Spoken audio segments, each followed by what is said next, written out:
আপনি ঠিকই শুনছেন। আপনার জীবনে যদি এই ধরনের পাপগুলো থাকে তাহলে কিন্তু আপনার জীবনটি অভিশপ্ত হয়ে যেতে পারে। পবিত্র গ্রন্থগুলোর বাণী অনুসারে এবং মুসলিম শরিয়াতের যে নামী হাদিসগুলো রয়েছে সেই হাদিসগুলো অনুসারে এমন কিছু ৫টি পাপ রয়েছে, যে ৫টি পাপ যদি আপনার জীবনে থাকে তাহলে অনেকটাই নিশ্চিতভাবে বলা যায় যে আপনার জীবনটি অভিশপ্ত হতে পারে। কি ধরনের অভিশপ্ত হতে পারে? আপনার পারিবারিক অশান্তি, কলহ, বিবাদ লেগে থাকতে পারে, আপনার সম্পদের ক্ষতি হতে পারে, আপনার সন্তানের ক্ষতি হতে পারে, কিংবা আপনি অসুস্থ হয়ে যেতে পারেন ইত্যাদি নানান ধরনের সমস্যায় আপনি জর্জরিত জীবনযাপন করতে পারেন। আপনার অঢেল সম্পত্তি থাকতে পারে, কিন্তু আপনি এ ধরনের পাপ যদি থাকে আপনি কিন্তু কখনোই জীবনে সুখী হতে পারবেন না। এটি কিন্তু পবিত্র গ্রন্থগুলো দ্বারা একদম সত্য।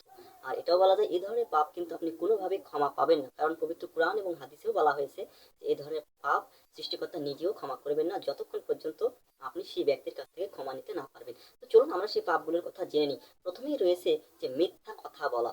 আপনি যদি মিথ্যা কথা বলেন এবং আপনার সেই মিথ্যা দ্বারা যদি আরেকজন চরমভাবে ক্ষতিগ্রস্ত হয় তাহলে এটি কিন্তু একটি আপনার জীবনকে অভিশপ্তকারী পাপ হতে পারে।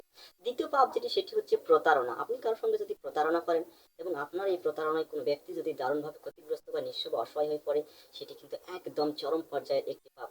এরপরে যেটি রয়েছে সেটি হচ্ছে অন্যায়ভাবে আয় করা। আপনি যদি অন্যায়ভাবে আয় করেন আর সেই আয় দ্বারা আপনি আপনার জীবন চালাচ্ছেন, পরিবার চালাচ্ছেন, সেটি কিন্তু আপনাকে অবশ্যই অভিশপ্ত করবে। এরপরে যেটা সেটি হচ্ছে যে জুলুম করা। আপনি যদি কারো ওপর জুলুম করেন, অত্যাচার করেন, আপনার দ্বারা কেউ যদি অত্যাচারিত হয়, এই ধরনের পাপগুলো কিন্তু আপনার জীবনকে পিষিয়ে তুলবে এবং আপনি কখনোই শান্তিপূর্ণ জীবনযাপন করতে পারবেন না।